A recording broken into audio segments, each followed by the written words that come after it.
All right, so we are talking about men's mental health today. This is a topic that is very, very important. It is probably not talked about often, although I am happy to know and happy to hear that it is being talked about more often now than it was when I first started practicing. So we're going to talk a little bit about the prevalence of mental health issues. And I just want to talk a little bit generally and then specifically about what men go through. A lot of these statistics are not from the Middle East. They're from Europe, the UK, US, because that's where a majority of the research and the data is being collected.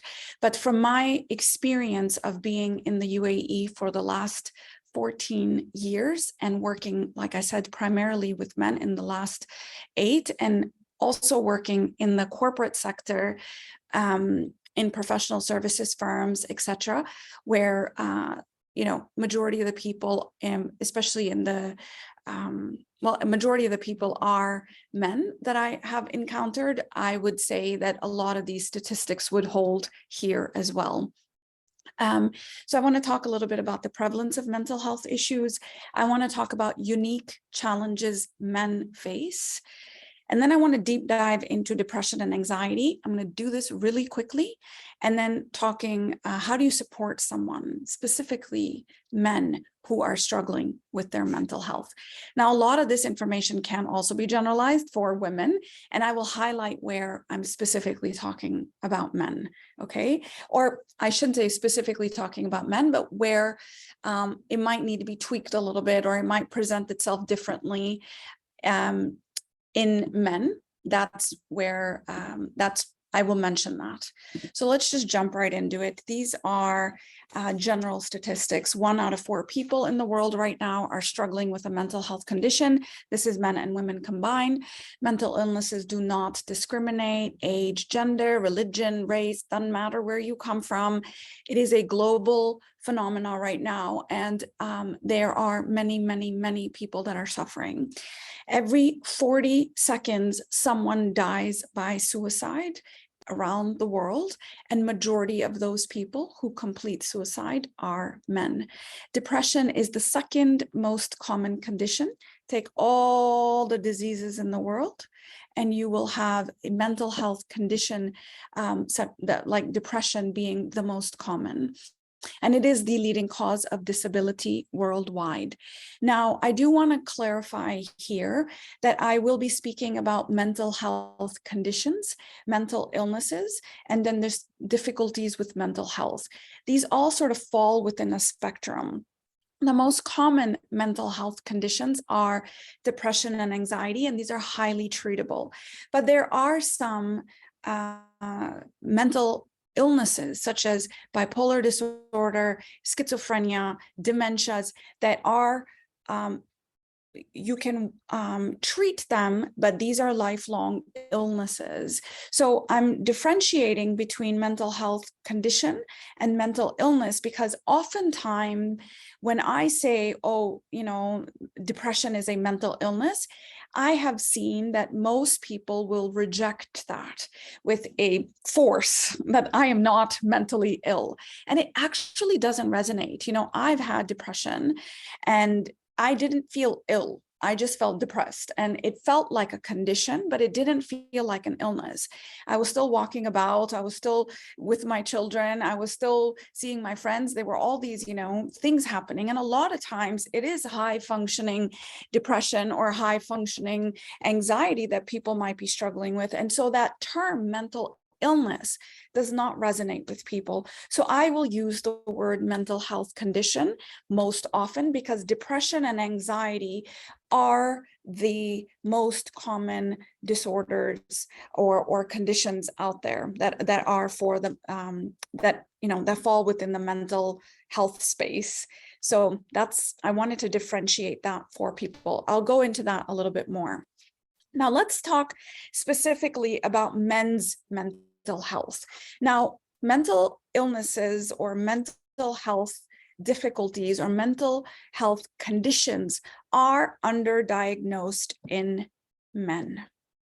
Men are less likely to report a mental health condition, they will talk about all sorts of issues when it comes to their physical health, and they're even a little bit hesitant to go to the doctor when it comes to their physical symptoms, but they are very unlikely to go to the doctor. And this is what they found in the Men's Health Forum, that when they asked the men about would they go to the doctor, they did say that they would take time off for physical symptoms such as blood in stools or urine or unexpected lumps in chest, these types of issues, that they would go to the doctor and they would take time off of work. But only 19% would go if they had anxiety, and only 15% would go if they felt low, such as depressive symptoms. So men are less likely to have a diagnosis that is the common illnesses such as depression and anxiety, but they're 4 times more likely to end their life by suicide. So when these numbers, when we look at the numbers of prevalence of mental health conditions or mental health disorders in men, the numbers are always going to be lower in men. They're always going to say women have higher rates, but then we see that suicide by far 4 times more likely to end their life. So we just have to hold that a little bit, that men would rather die than to say that they're struggling with a mental health condition. And many men often even fail to recognize the warning signs, and they may not be able to, or unwilling to, due to stigma, be actually go and seek support. And we'll talk about that. So that is what's happening when it comes to just the diagnoses. So I know that, well, people will say, well, then women actually have higher rates, and not really. I think everyone is suffering, and we can be sure of that. Men are on average dying 8 years before women. They're 4 times more likely to be substance abusers. They report significantly lower life satisfaction, 11 times more likely to spend time in jail. They're more likely to be rough sleepers. They have lower access to social support of friends, relatives, and communities. And in childhood studies, they found that most studies reported, and this is from the World Health Organization, that most studies reported a higher prevalence of conduct disorders like aggressive disorders or antisocial behaviors in boys, where girls, like especially adolescent girls, had more issues of depression and eating disorders and suicide attempts, and adolescent boys had more issues with anger, high-risk behaviors, and they were more likely to complete and commit the suicide more frequently than girls. So in general, adolescent girls are more likely to show symptoms that are inwardly, that are directed inwardly, and boys are more likely to act out their pain. And I think this is, once you learn about trauma and you become trauma informed, and you realize that trauma just shows up differently in boys or in girls, and how they might enact that or act that out would be different in girls versus boys. And depression and anxiety would show up more often in women, but substance use and antisocial behaviors, aggression, rage, violent behaviors show up more likely in men. So when you hold that, then you know that there is a mental health crisis here. So it's how these things are being played out, and how trauma is actually playing out for men and women differently, but it doesn't mean that it doesn't exist for men. A majority of the men do not seek support. So only 38%, and this is coming out of the NHS, and I would say the numbers are quite similar here, although I am seeing a difference here. But if I were to take the LightHouse's numbers, and we are one of the largest practices in the region, I would say that the numbers are probably quite similar, where men are less likely to reach out for talk therapy, and the numbers we don't have for suicide here, but 78% of the deaths are by suicide that are completed are by men. It is considered the silent epidemic, which is suicide. Suicide is the leading cause of death in males ages 45 to plus 45, and it's the 7th leading cause of death for males worldwide. That's a pretty scary statistic. And I actually don't know what the statistics are post-COVID, post-pandemic. And when they are released, we will know. But I know that in the European Union, young men, I think ages 15 to 24, it is one of the leading cause of death is suicide. And so it's quite serious how much men are hurting, and how, across the world, these things are showing up. Russia, South Africa, South Korea, United States, Japan, France, India. These are completed suicides and men versus women. And, James Hollis, the guy I referenced earlier, he talks about, like, I want you to imagine the life of a man. I want you to take, and he was speaking to a group of women, and he said, I want you to take all your friends away from you. I want you to be absolutely silenced by about any emotions. I want you to not have any social support, and then you might know what a man feels like. And that is what majority of the men feel. And there is a lot of cultural stigma that gets in the way of them being able to actually admit that they are struggling and to seek help. And stigma is one of the biggest barriers for seeking help. And number one illness, take all the illnesses in the world, and HIVs and cancers and all the things that were highly stigmatized at one point to talk about, like cancer, just even a few years ago, a few decades ago, was actually very, very stigmatized. But now we have billboards of breast cancer, and we're saying that we need to talk more about this so we can prevent it and catch it early and treat it. So we are now breaking down the stigma of things like cancer, but we still haven't really done that kind of work when it comes to mental health. And 1 out of 2 people right now are currently afraid of someone with a mental health condition. They don't understand it. They don't want to know about it. They don't know how to talk about it. 4 out of 5 say it's harder to admit that they have a mental health condition than any other condition. I will admit to anything, but don't make me admit that I have some sort of mental health condition. And the review of stigma shows that the public may accept that there's a medical or genetic component to it, but people still have a negative view of those with mental health conditions. And stigma is reinforced through public stigma and then internalized self-stigma, as well as institutional stigma. So it's not just one stigma that we're combating here. We have to come at all of them. But the self-stigma for men actually is really quite big. And that is because of this idea of masculinity taken all the way to the edge, which then becomes, it's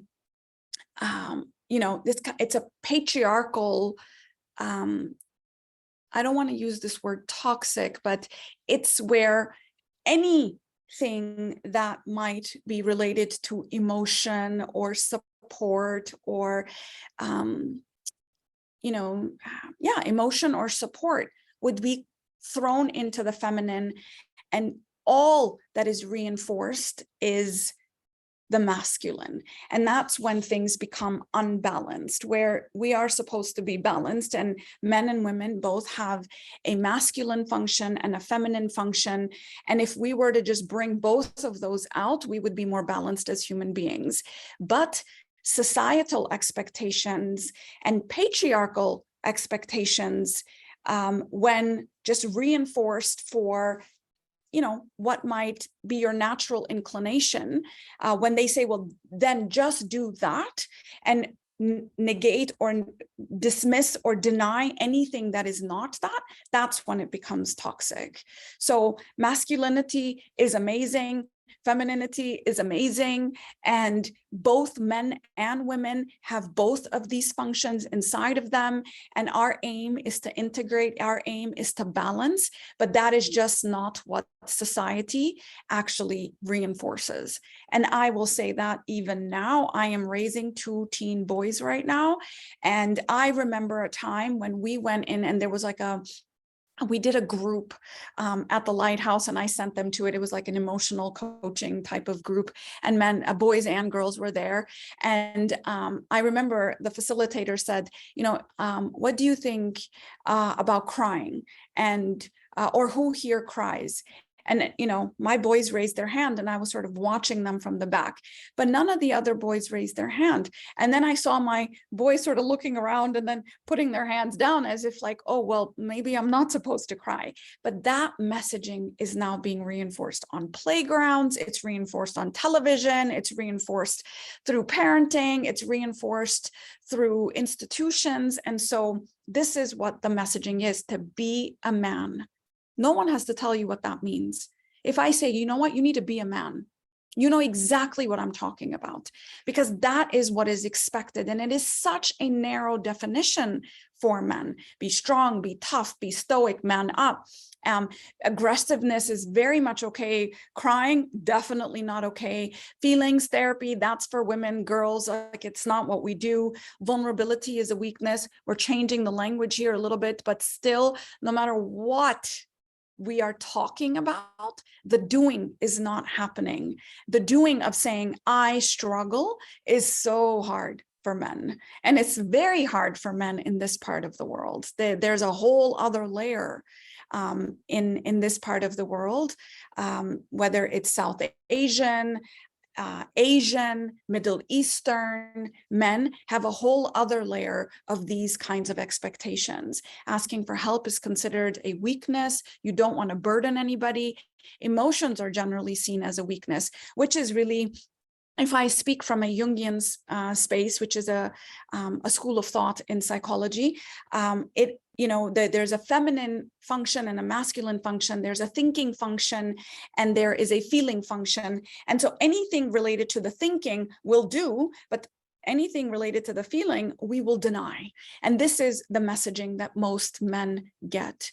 And so in so many surveys and, subjective and qualitative kind of work, these are things that men have said. I've learned to live with it. This is just how it is. I don't want to burden anyone. These are things I've heard. I'm too embarrassed. There's a stigma. I don't want to deal with this. I don't want to admit that I need support. I have no one to talk to. Are you married? Yeah. Do you have friends? Yeah. Do you have male friends? Yes. Okay. Do you have brothers? Yes. Do you have a father? Yes. Do you have a mother? Yes. I have no one to talk to. No one can tolerate when I am not well. Everyone starts to spiral out of control when I say I need help. It makes everyone destabilized because I am supposed to be the strong one. I am the anchor. And so when I am not well, everything around me starts to fall apart if I admit it. So no one in my life actually knows that I'm coming to see you as a therapist. So this is a secret. I don't tell anyone about it. Mostly I hear, come on, man, you just need a drink. Women want a tough guy. They don't want a guy who has feelings, but they also want to talk about their feelings, but they don't want a guy who has their own set of feelings. And men don't get depressed. This is what we do.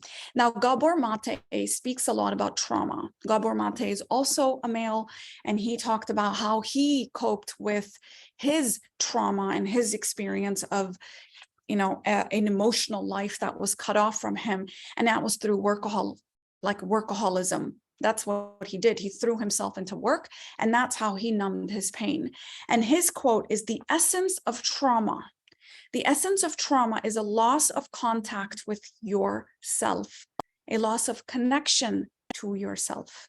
Now, if we think about all of this stuff that most men are struggling with, the feminine, the feeling, the talking, all of this stuff about emotions, all of that is split off from them. That is literally the definition of trauma. And a lot of men are walking around with a whole lot of trauma. And that's why the numbers that I presented to you earlier about completion of suicide and about being imprisoned, about aggression, about higher rates of conduct disorder, of antisocial disorder, it's got to act out. And if you have any understanding of trauma, you know that a lot of that, underneath that, is a lot of trauma. And unique challenges expressed by men here. Very, very narrow roles for men. Now, I know women, I'm a woman, and my whole life I've been fighting for women's rights and women's women's movements and things of that sort. And then I started working with men, and I saw how narrowly sort of scoped their lives are when it comes to just the expectations that are of them. So while women have restrictive roles, men also have very restrictive roles. Procreate, produce, protect, and power. These are the 4 words as per James Hollis, which I really feel like captures the essence of what men struggle with, are these 4 words. That's it. You are only allowed to do these 4 things. And that's why there is so much pressure and so much pain that builds up inside of them. And men are generally silenced. And their whole measurehood of manhood is defined by productivity. That's it. No emotional life. From a very early age, they are taught no words for emotions. They're sad, mad, happy. That's it. Like, they don't have an emotional vocabulary. They don't have a space to talk about their emotions. They don't have anybody validating their emotions. They're told to man up or be stoic or be tough or don't be a sissy or any of these things. So that's what they're told their whole life. And then they're supposed to get married and then know how to relate to their partner or relate to their children, which they don't have space for, but still go and produce and product and do all the things that we need from you, man. And then he retires at 65, and he's now supposed to be in touch with his soul. Like, it doesn't work. You've had a whole life of conditioning. And then you reach your 40s, and then you're like, well, what am I supposed to do now? 50s, what am I supposed to do now? When the emotional life calls, they actually don't know what to do with it. And that's where I do believe this, suicide completion at the 45, 50, it's because all my life I've been defined by my productivity, and now I am headed towards retirement. What will I do with my life when I retire? What am I supposed to do? I don't have a relationship that is an emotional attached relationship with the people in my life or anyone. And it has been only defined by my work. And so men are really alienated from each other. They're alienated from themselves, and they turn their rage onto each other. They turn their rage onto themselves. And that is the saddest part of it all, is that men are really hurting. And if they are hurting others, it's because they are also hurting. And I am not condoning any aggression here. I am just saying, I get it. I understand that they are hurting and that there is very little space for them. And I, as a mother of 2 boys, I, as a wife, I, as a daughter, I make space. I make an intention to say, well, that's really hard, and I'm going to be with you through this. And it is a very human experience that you feel sad when something sad happens. I remember my son, he was playing football, and it was a game that he really, really had invested a lot of time and energy sort of prepping for. The team lost, and he was crying. And his coach said, come on, man, don't cry. Like, it's fine. No. What do you mean, don't cry? I said to him, Isa, cry, because this means something to you. And when you cry, it shows you that it means something to you. You gave it everything you had, and now you're hurting because you lost. And it is a very normal human experience to have that experience. And I just had to say it. And I let space, and I let him cry. And then he stopped crying and he was back out on the field the next day. Like, there is no space for those types of things, not with coaches, not with teachers, not with parents, not with siblings, not with friends. There is no space for men. And all there is competition and power. And underneath that is a lot of fear for men. Men live in fear. That's a lot of a fear of just their emotional life, a fear of not knowing when things might show up, and then they feel really out of control. And men would rather have illness, or men would rather die than to admit that they are incapable of dealing with this particular issue that they are confronted with, and that they need support, that I cannot do this alone and I need support. They would rather die, and this is what the suicide rates are showing, than to actually say that I need support. Now that's like, you know, for me, it makes me really, really sad that we're still there. It's still there.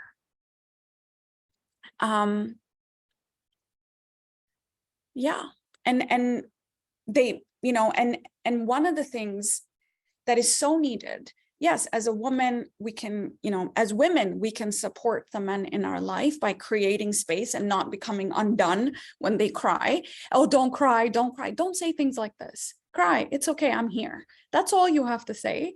And that's it. They know they have to do what they have to do. They know what they need to do. But really, that's kind of silencing that is happening from men and women. We need to sort of break down, because that is where the shame then becomes internalized. And because they have so much shame about their emotional life, or because they might need support, which is just crazy as human beings, because you have needs does not make you dependent. Because you have needs makes you human. But that is not part of their repertoire.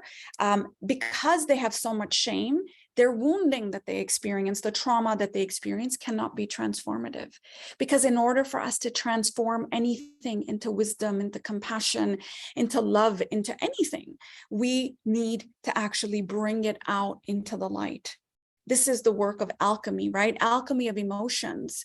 But you can't transform anything, because shame is like an iron vault, and anything that is covered by shame is not going to be accessible. And shame, what shows up is anger. On the outward, all you will see is anger. And one of the things that is really needed for men is a brotherhood, because as women we can support them, but really this kind of competition, dog eat dog kind of world is really one of the reasons why men have a hard time just speaking up about some of these issues, is because when they do, they're seen as weak by their fellow men.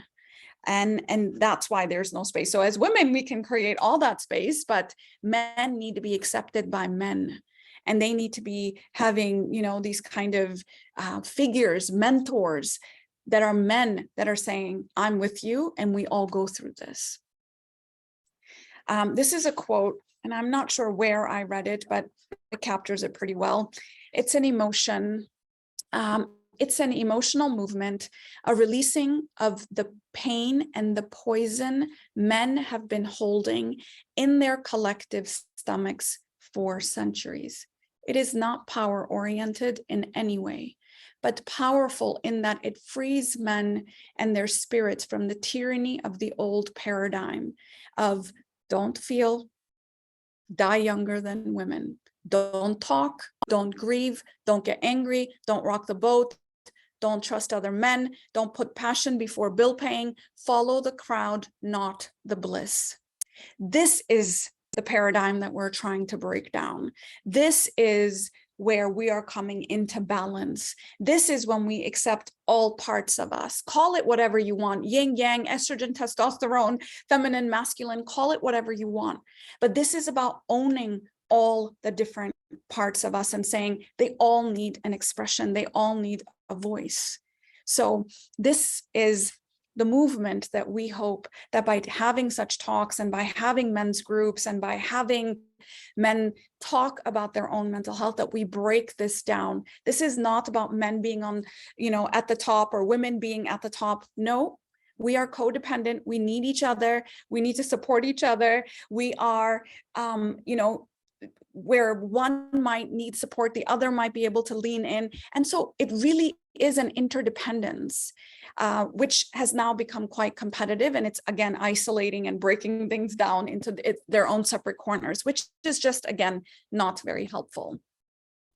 So what is mental health? What is a mental health condition? I'm going to move through this part very quickly. So let's talk about mental health. What is mental health? Well, mental health is like physical health. Everyone that has a mind and a body has mental health and physical health. Anyone that has a body is going to have mental health. So mental health is not just related to your brain.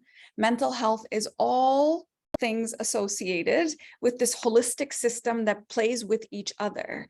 There is a field in psychology called psychoneuroimmunoendocrinology. No, psychoneuroendoimmunology, whatever, the same systems, which is psychology, neurology, endocrinology, and immunology. They all link up with each other, which is basically we are one system and everything affects everything. And so mental health is something we all have, something we all have to take care of. It's important to your overall health. It's your mind, your thoughts, your feelings, your body. It's on a continuum and it is flexible.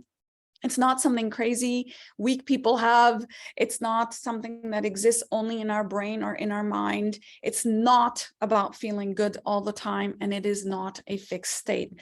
So when we think about mental health, so this is, defined by World Health Organization, and I actually really like this definition. It's about someone who realizes their potential. They can cope with their life stress. They can work productively, and they're able to contribute to their community in some way. So this is what a state of well-being looks like in people. Can you cope with what life is throwing in your direction? And most of us right now are really struggling because life is throwing at us all sorts of things that we just feel overwhelmed by. And when your resources are overwhelmed by your stressors, this is where we become unwell. This is where dis-ease comes in, where our resources are overwhelmed by our challenges. We are now compromised.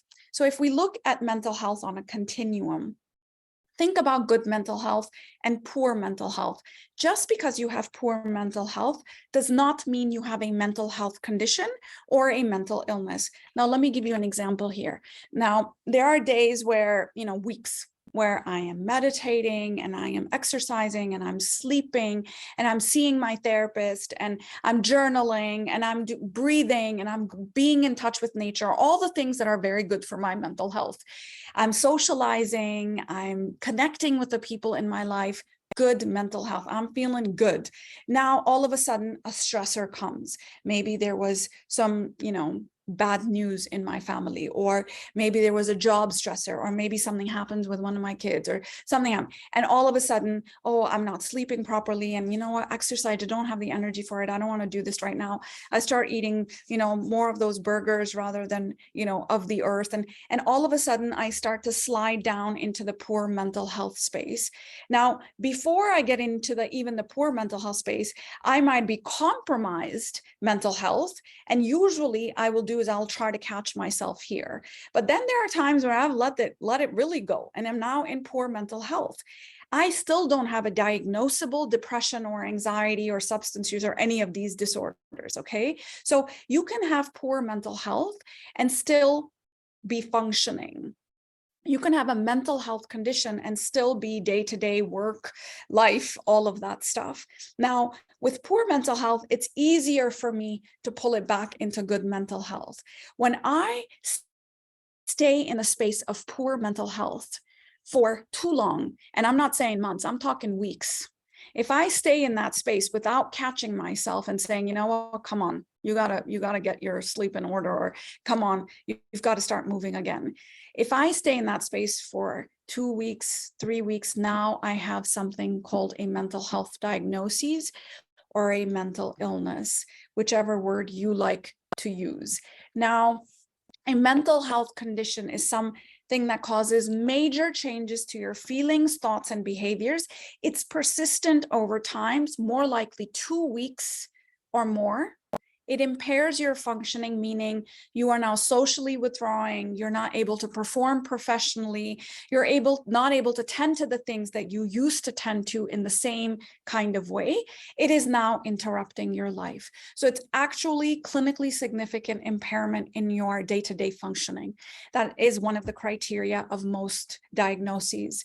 Now, the two that I'm going, actually, no, let's talk about this. When we think about mental health conditions, we think they all look like this. And there are some that do look like this. If we're talking about severe depression or substance use or, bipolar or schizophrenia, there are diagnoses that actually could put you in a very deep despair. Major depressive disorder, generalized anxiety disorder, these clinical symptoms, they could look like this, but then they also look like this. So I think when we think about, well, this is why I'm saying mental health condition, mental illness, mental health condition, mental illness, because there are days you might feel like this, but then most days you might feel like this. Most days you would be able to show up to the world. You might be able to give your speeches, and you might be able to make public appearances, and you might be able to show up on set, and you might be able to, be super creative, show up to the Olympics, whatever it is, but you still show up to the world. It's just that, inside you are really suffering. And most men are suffering in silence, and they're suffering from isolation, loneliness, because their true self is not seen by anyone, because there's no space for that. So they're not always visible, and that's something we should know. Anxiety can, and you can still be confident, suicidal and still work fine. Anthony Bourdain, before he committed suicide, that he was on set. When we talk about, Robin Williams, he's funny, and he's, people that are influencers that have taken, have completed suicide. These people were showing up in front of the camera, and they were laughing and joking and being engaged with whatever it is that they were doing, but then they ended up taking their life. So it is something that you don't see. You just don't see it. And I think most often, what people will get when someone completes suicide, especially men, they will say, oh, but everything seemed so fine. He just seemed so good. Like he was just over, he was joking, he was laughing. That's usually how it shows up. And it's not always visible. Sometimes it is visible, and some parts of it might be visible, but it's not always visible.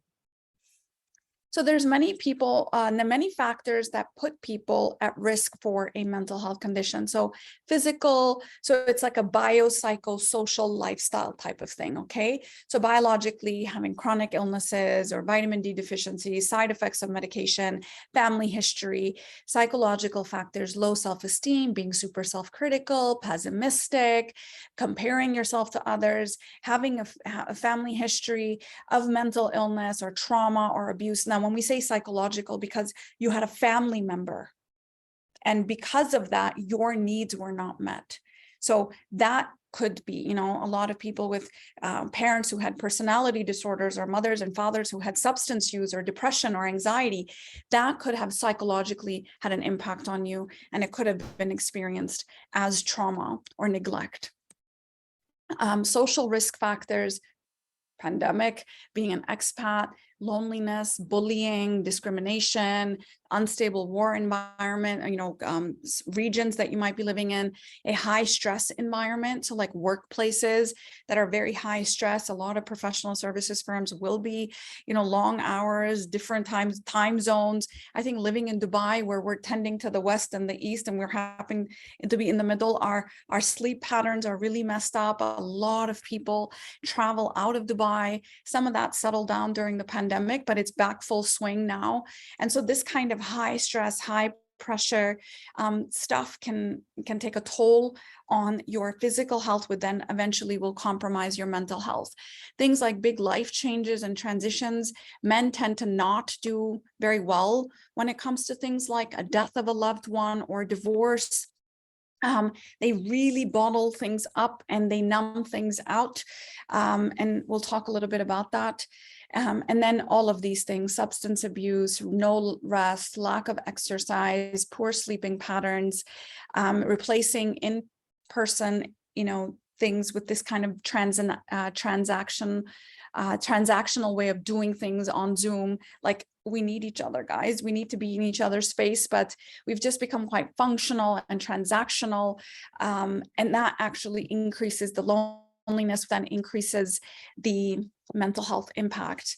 And, the Surgeon General of the US talks about loneliness being an epidemic. And this was pre-COVID, by the way. So this is not because of COVID, but obviously exacerbated by COVID. And now we feel even lonelier because we just sit at our desk, we just work on Zoom, and we're not engaging with each other. And we forgot how important that is for us. So let's take a closer look at depression and anxiety. Really quickly, clinical depression, sadness, normal. Clinical depression, this is now in the clinical serious range.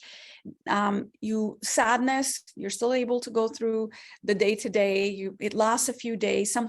It's usually a result of something that has happened, and it's temporary. And you're still able to sort of enjoy things. Now, it's a very normal thing to be sad in life when something sad happens, such as my son who lost his game. He was sad. He might even be sad for 3-4 days after, but he's still able to go to school. He's still able to hang out with us. He's still able to confide in me. He's still able to engage with me. All of that was still happening, but he was just really sad about not doing well in that particular thing. So that would be sort of very, it's a very normal thing. Now, depression is something that is more clinical, and it lasts for 2 weeks or more often than not.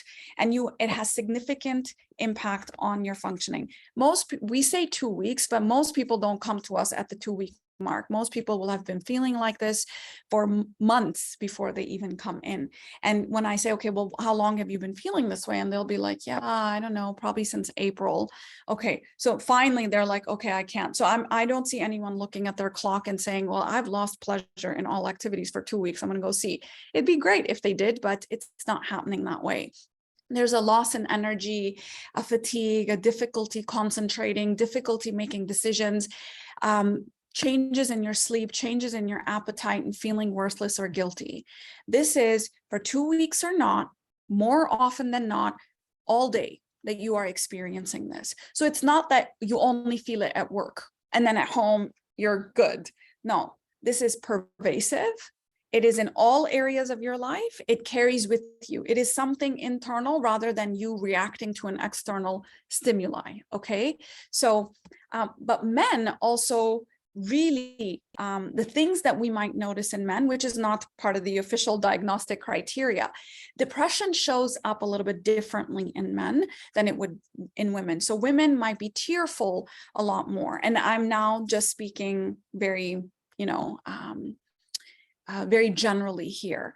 I've seen women engage in these activities as well, but I'm saying generally speaking, men will not go to the doctor and say, I am having low energy and I don't enjoy the things I used to. They will not say that, but they will get picked up on, well, he's drinking a lot more, he's gambling a lot more, he's engaging in a lot of things like video games or high risk behaviors or overworking and not resting, starting to avoid family. It's finding it hard to keep up with family responsibilities. responsibilities. They become a little bit more controlling or even abusive in relationships. And they start thinking about death a lot more. And so thinking about death a lot more happens for women as well. Like, I can't live like this anymore. I don't want to live like this anymore. So it's not that you're going to be thinking about suicide, but you're just thinking this kind of suicidal ideation about, well, I wish I wasn't alive. I wish I wasn't going through this, is what they're saying. But just life feels very, very dark at that time. And so what men will engage in is self-medication and self-numbing behaviors a lot more than women. Is because women have a little bit more space to talk about some of these things that they're going through. They can call their friend, they can call their sister, they can call someone and say, yeah, I'm not really feeling well. Men don't have that space. So that kind of pain, it's really, really like a physical symptom that they might experience. And then to relax that or take the edge off, they will start drinking, and then they might start, doing other things to just take the edge off. Clinical anxiety, again, there's healthy worry, then there's clinical anxiety. Healthy worry, normal. I can do a whole other talk for you guys on anxiety, but it's a normal thing. It's usually triggered by an event, it's temporary, and there's minor changes. Like right before I go and do a talk, I will have a little bit of, am I ready? Did I get it all right? Did I, do I have all the research? And I will have this kind of worry. Healthy, it's adaptive, it helps me prepare. Clinical anxiety is now, it's actually causing me to not even show up for the work, right? It's actually not necessarily even triggered by an event. Now it's just a physical symptom that I'm experiencing all the time. And it is a clinical and serious condition. You could have suicidal thoughts or behaviors as a result of it. And it's severe and it's long lasting. And some of the signs and symptoms really, really change the way you even process and behave. And it can be felt in the physical body. A mild anxiety is vague, but severe anxiety is really like, people will go to the ER and they will say, I'm having a heart attack. And they will say, no, you're not having a heart attack. You need to go see a psychologist because that's anxiety. So this kind of tightness and pain in the chest and dizziness, headaches, physical body aches. A lot of men will go to the doctor for this.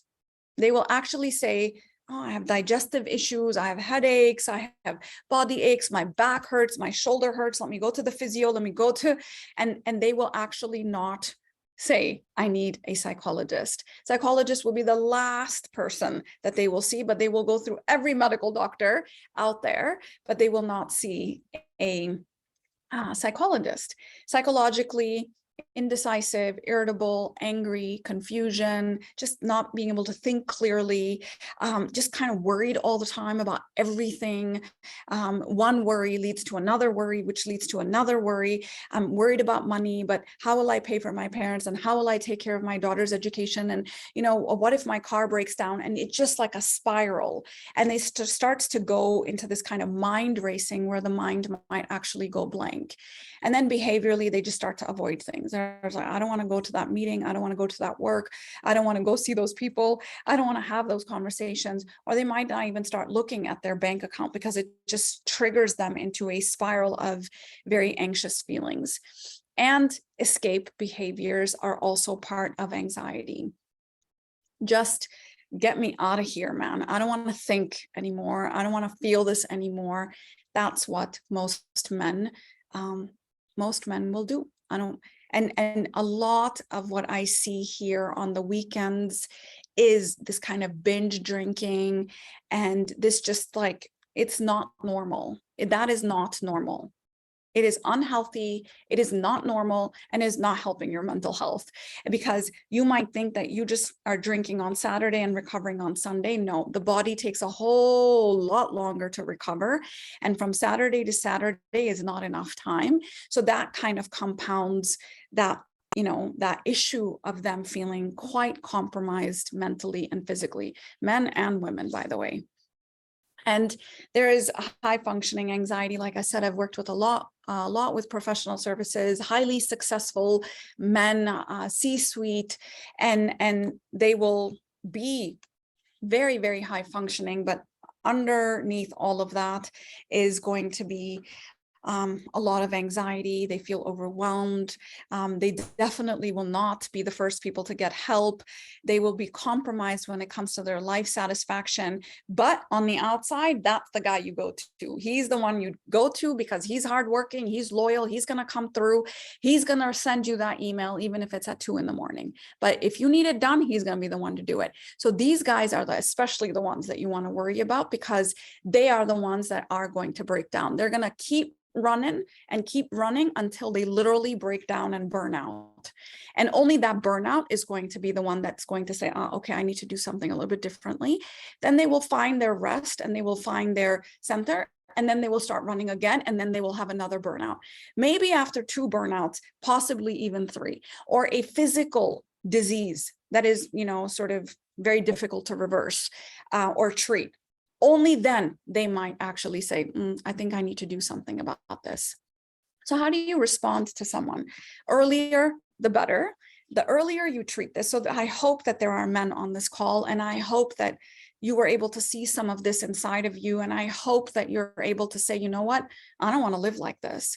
I actually would like to talk to someone about this, because if she's telling me that these are highly treatable and I can heal and I actually can be happier, and I actually can feel well, I can have energy that I have split off from, I have access to resources that are inside of me, I'm going to do this. I'm going to go talk to someone. Well, the earlier you do it, the better. Less negative impact on your life, longer recovery, self-esteem and motivation that is improved, less likely that any sort of stuff starts to play out at the workplace, and then there's going to be a decreased risk of impairment. When it comes to responding to men, if you see someone struggling, these are the 3 things you need to make sure you do. First, just check in with yourself. Do you even have space to check in with this person? And don't do it at the water cooler, because guess what, guys? 100% of the time, hey, man, how you doing? They're going to say, good. How's your weekend? Good. And off you go. Well, I asked him, he was good, even though I can see that he looks a little bit unkempt, and, that was the same shirt he wore yesterday. And, I can see that something might not be right. I can feel something's not right, but I asked. So don't do it that way. Plan and make a time to meet. And you know what? You might actually have to ask a man several times. And the way you would ask a man is you would highlight an observable behavior. Hey, listen, I've noticed that you've not showed up to some of our meetings. Or, hey, listen, I've noticed that you've been a lot more irritable. What's going on? Rather than, hey, you good? No, you don't want to say you're good, because they're going to say, yes, I'm good.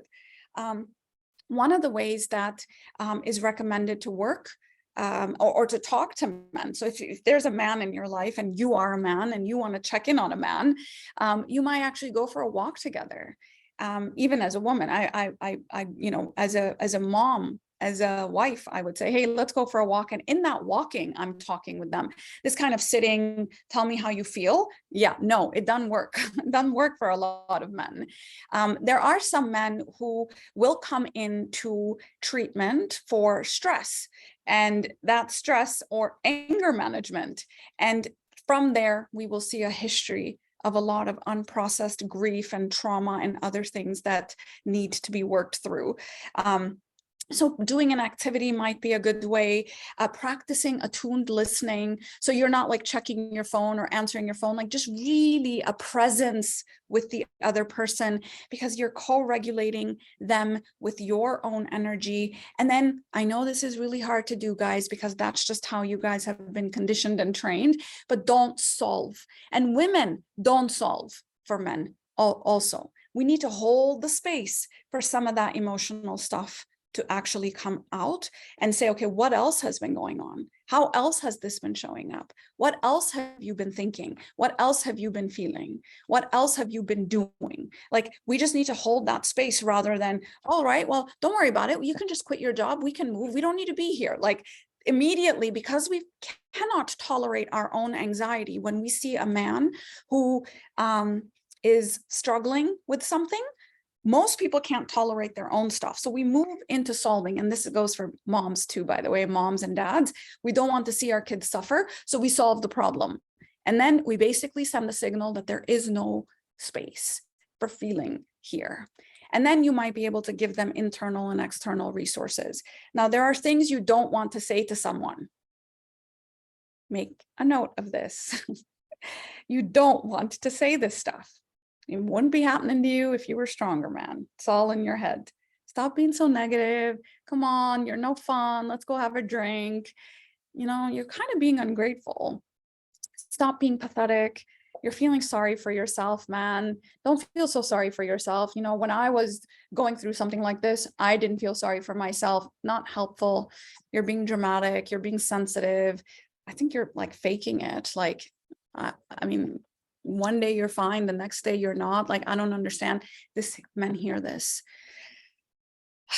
That's intentional harm, and or not intentional, but it's harmful. And then this is stuff that we say, you know, it's really not that bad. I mean, if you just look on the bright side, be positive, just need to think about it a little bit differently, be grateful for what you have. At least you have a job, you know, at least you have a wife, at least you have a kid. Like, sometimes we say these things and it's like, well, I don't know. I don't feel better now that you've said this. I just feel worse. I feel guiltier.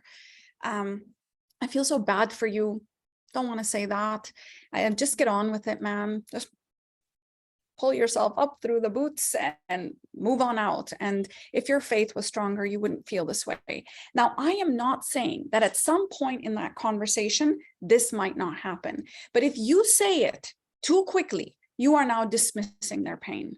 And I can tell you 100% of the time, if someone comes and says, listen, man, I'm really struggling with work. And you say, come on, man, at least you have a job. That's it. They're not coming back and talking to you again. And I can tell you 100% of the men and the boys that I have worked with and all the teens that I've worked with, why don't you go talk to your parents, or why don't you go talk to your wife, or why don't you go talk to your mom? They will say, well, they don't listen. This is us being dismissive. Okay. So what do you want to say? Or what should you say? I should say, first of all, you just got to know that you are the biggest vehicle here. Your nervous system, your ability to just stay present with them is the biggest gift you can give them. You listening to them is the biggest form of generosity in this space. So it really is going to just questions. Tell me, what's it been like for you? How long have you been feeling this way? What do you mean by that? Explain more to me. What can I do to help? What can I take off your plate? What have you been doing to care for yourself? This is really important. This sounds really difficult. I can't imagine what it's been like for you. I'm here though. I'm here to listen. Thank you for opening up to me. Thank you for your trust. I don't even know what to say, but I'm here. I'm glad to be with you. So sometimes you just don't know what to say. Don't just say, I don't know what to say. I'm here though. We're going to get through this. I'm going to be right next to you as you get through this. And mental health is just as important as physical health. And don't apologize. I'm here. And that's a lot that you're going through. And I'm going to be with you every step of the way. That's it. And I know we're at the hour, guys. And the last thing I will say is that if you guys really don't know what to say, I really urge you to become a mental health first aider, which is basically the same thing as mental health, as physical first aid, but for mental health. It's a 10-hour course. It's evidence-based. It's out of Australia. It's in 23 countries. The LightHouse is the sole licensed provider in the UAE. And it really teaches you how to sensitively talk to someone who is struggling with their mental health. Men, women, both. Okay. So you learn to detect the signs, you learn how to respond, and then you learn how to get them to the help they need locally. So a lot of times people are like, oh, well, I took mental health first aid in the UK. The UK has very different resources than the UAE. The hotlines and inpatient and what are the legal, the legalities of certain issues like drinking and, things like that needs to be sort of talked about in a culturally sensitive way. And so the UAE has mental health first aid that is very specific to the country and the resources that are here. And that's all I have for you guys. Now I'm going to answer some questions. I do realize some of you have to drop off. These are my two I'm on Instagram and I'm on LinkedIn. LightHouse also has all of these social media channels, including a YouTube channel. I also have a YouTube channel, but some of these talks will be on the LightHouse's account. For parents, these are the two. And then for the youth, these are the two. Now let's take some questions. All right, here we go. How do you enroll in the mental health first aid course? If you go on our website, you will see an events section. The events section will have the calendar for mental health first aid. And I think it will even have an informational session if you want to know more about it. It's like a 30-minute session that you can do. But these are online courses. They're done live. A lot of role play, so you get to practice a lot. And then you have access to free once-a-month support sessions for mental health first aiders. So I really recommend doing that if you guys are interested. We also have one for mental health first aid for adolescent, meaning if you are a parent of an adolescent, then you would take that course, because talking to kids is a little bit different than talking to an adult. And if you have a teen, then you also have teen-to-teen mental health first aid, which is you train your teens to deal with each other in a sensitive way when it comes to this stuff. So usually doctors ask you how you are feeling and you can't really explain it. Is there a way to test my mental health before going to a doctor? Well, we do emotional well-being checks at the LightHouse. So you can just call and say, I'd like to book an emotional well-being check. It's a 30-minute appointment, which you can do. And we go through the different parts of your life, and we have you rate different parts of your life, and we really just say, how are you doing and how are you feeling in that space? So it gives you a little bit of language and a little bit of a frame on how to talk about your mental health. So that is one thing that I could recommend. So try that first. Let's see. Let's see, I'm now reading another question, guys. I'm not zoning out.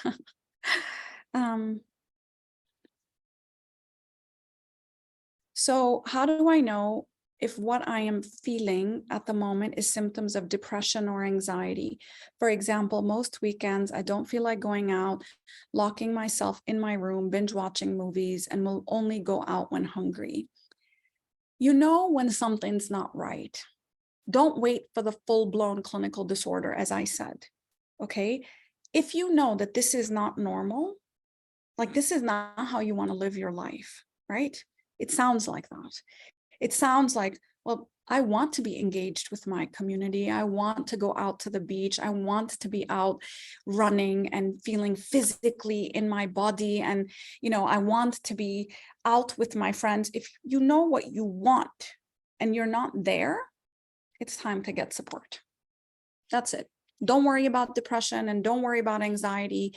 If you are not living the life you want and you don't know how to get yourself out of this kind of stuff that you're in right now, that would be the time to get support so that you can problem solve this even. Maybe it's just habits. Maybe you just need to say, okay, you know what? I'm actually okay. Or you know what? During the week, I'm so exhausted because I'm not sleeping properly. All I want to do is lay in front of me. Okay, now we need to problem solve that week. And so, okay, what are you going to do a little bit differently? And your lifestyle will have a huge impact, guys, on your mental health. What you eat, when you get your sunlight, how much are you moving? I just did a talk for Move for Mental Health, which will be uploaded on our YouTube channel for the LightHouse. Watch it. Exercise is an antidepressant. Exercise is an anti-anxiety. Exercise will help you feel better. So if we know that, then maybe we should just start planning that in and then say, okay, well, what else do I have to do? And what else have I not addressed inside of me? Men, Gabor Mate has a book called When the Body Says No. And he says men die of lung cancer more than women. And it's not like men smoke more than women do, but lung in the Chinese medicine, the lungs hold grief. So many men are grieving the loss of a childhood that was fragmented and split off from themselves, grieving not having a mother or a father that validated their experience, grieving not having a full life that they had access to because they were narrowed into that. What are you going to do? How much are you going to earn? What are you going to, like, grieving? They're just grieving a lot. And so how do we just make space for some of that grief and then tend to that grief so we set ourselves free? That's it. That's the work. So if something doesn't feel right, pick up the phone, make the call. When I say go see a therapist or go see a mental health professional, you're not going to be in therapy for the rest of your life unless you want to be. It is about it's about saying, okay, I'm going to do 3 months of this. You know, all the best players in the world have coaches. These are like Olympians, right? They have coaches. Why? Why do they have coaches? The coach doesn't know how to do it better than them, but the coach can see something that the athlete can't. And this is why I think a lot of these, you know, very successful people will have a therapist, they will have a counselor, they will have a coach, they will have someone that will be able to facilitate an emotional experience for them. Now, the men that I work with, like I said, they're all very, very, very high functioning, super successful men, but they don't have access to some parts of themselves. Now, they could go see their coach, but the coach is only going to solve the problem and they're going to be very future focused. What they have found is that with the coach, they're going to be able to get somewhere when it comes to just a certain part of their life. But the emotional realm, or transforming their trauma or transforming their grief, that is not the realm of the coach. Now, I've studied coaching as well, so I know the realm of coaching and I know the realm of counseling, and that is a little bit different. So this is what we're doing. We're not waiting for a clinical disorder in order for someone to show up. They're just saying, I don't have access to parts of me.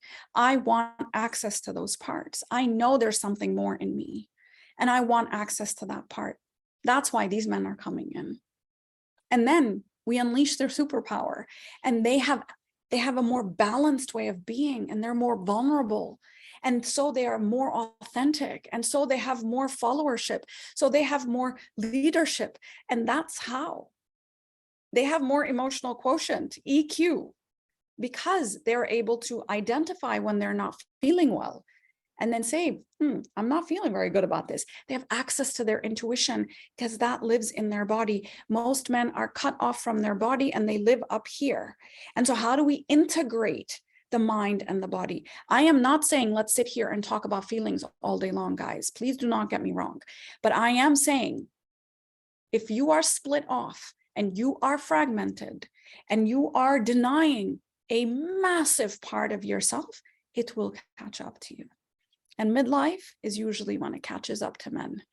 And midlife is when they start acting out in lots of different ways that are probably not very healthy for them. And they think that that might be the answer. It ain't.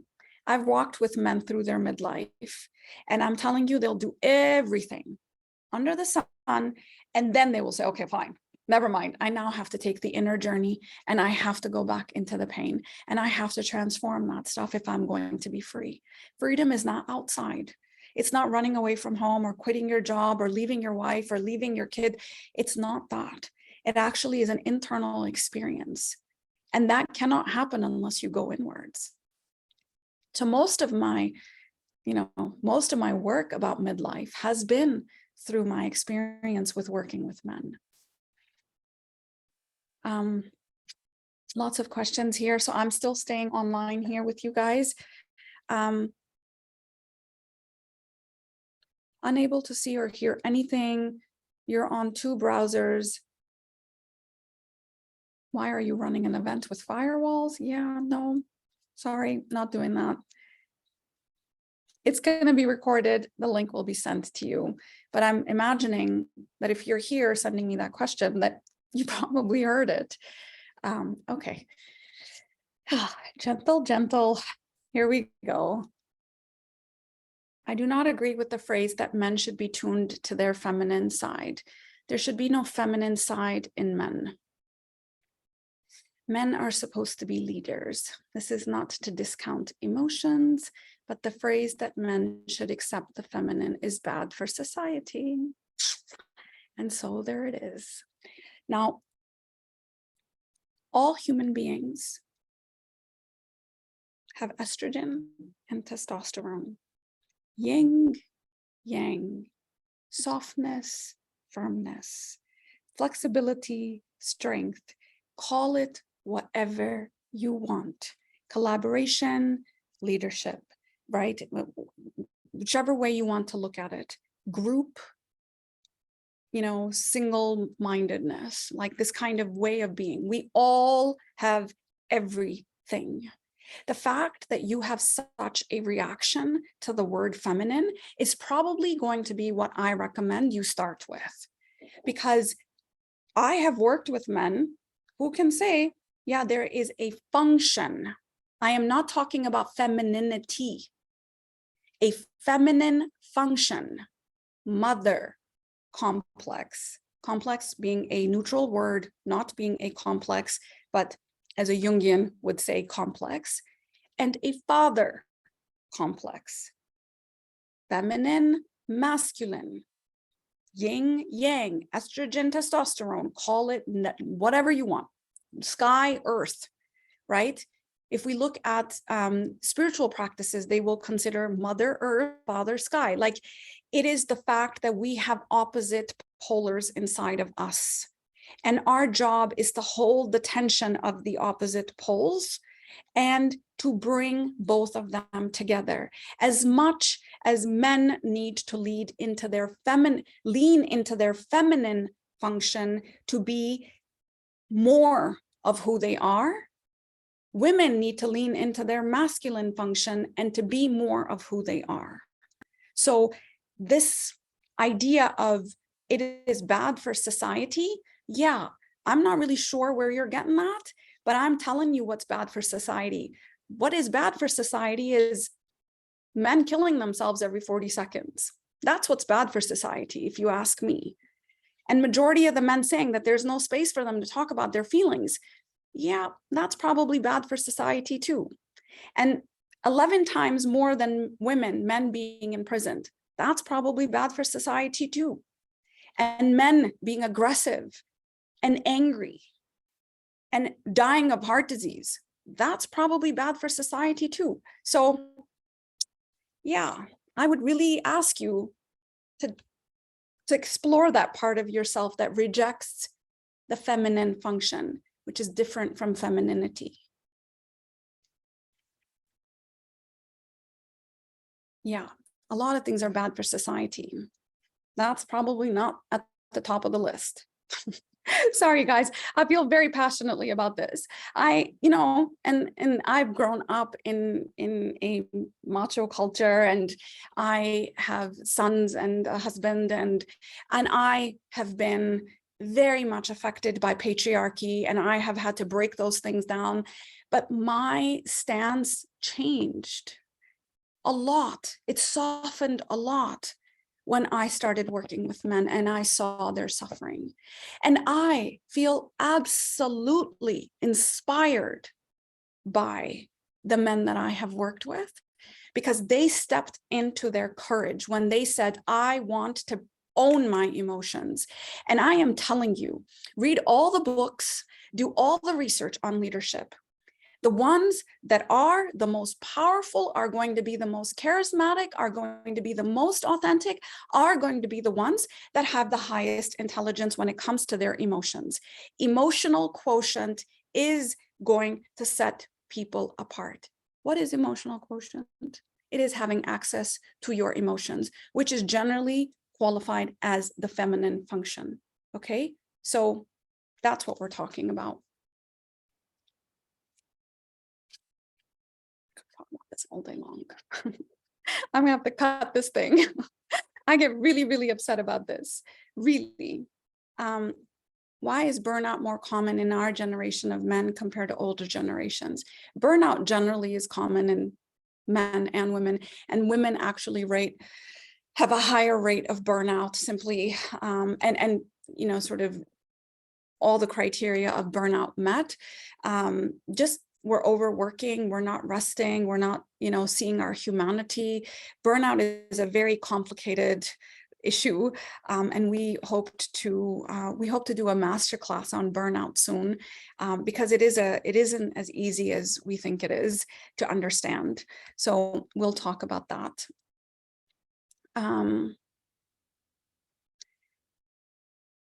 So how can we know if the teenage weekend partying, drinking, porn is part of age, or it's something that has to do with stress? Yeah, I would not let a teenager do any of those things. And is this something that can be addressed at school? Not all parents talk about these issues. In some countries, that might be part of something they do in school. And I know in some aspects they do talk about drug abuse and things like that, but no one's talking about just lifestyle, I think, in this kind of way.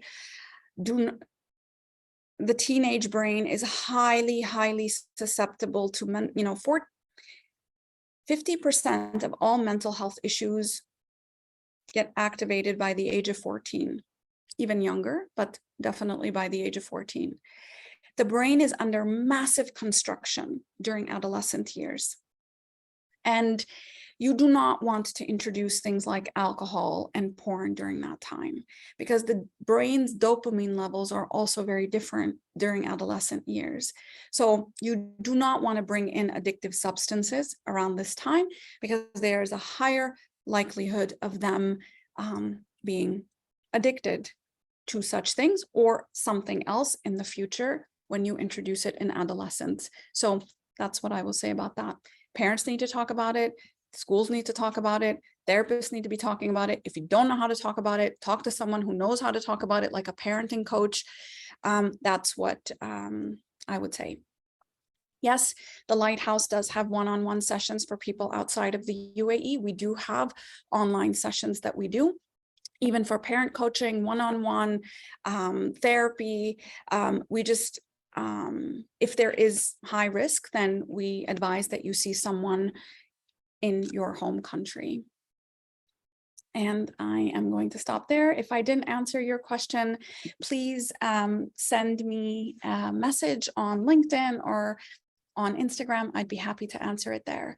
Guys, we've got a lot of work to do. We've got a lot of work to do in this space. And it's really sad that people have such, people have such ideas about what it means to be a man and what it means to be a woman. And it's so narrow when we are so much bigger than that. And we are our minds and our feelings and our thoughts and our bodies and our spirituality and our community. Like, we are bigger than this narrow definition of what has been handed to us from generations before. We can question that and we can build upon that, not to negate it. I am not saying that. I'm just saying, let's expand that a little bit so we can be more of who we are, rather than just stay in that narrow definition of those things. And you can continue to protect, and you can continue to provide, and you can continue to do all the things that are associated with the masculine function. And you can also do more. So this is Men's Mental Health, Men's Health Month. And I really hope that you guys take care of yourself, take care of each other, and especially men for men. You guys need each other. And there's something that you can give to each other that women cannot give to men. And I think that vulnerability and that acceptance of, yeah, I struggle, and this is how I cope, and this is how we're gonna, you know, this is when someone dies, this is how I grieve. This, I think, talking about it like that, this is what normalizes and destigmatizes. And one day it will be as normal as talking about breast cancer the way we have when it comes to October, and the way we talk about it, it will be as normal to talk about men's mental health openly. So Thanks, guys. I wish you a good week ahead. Take care.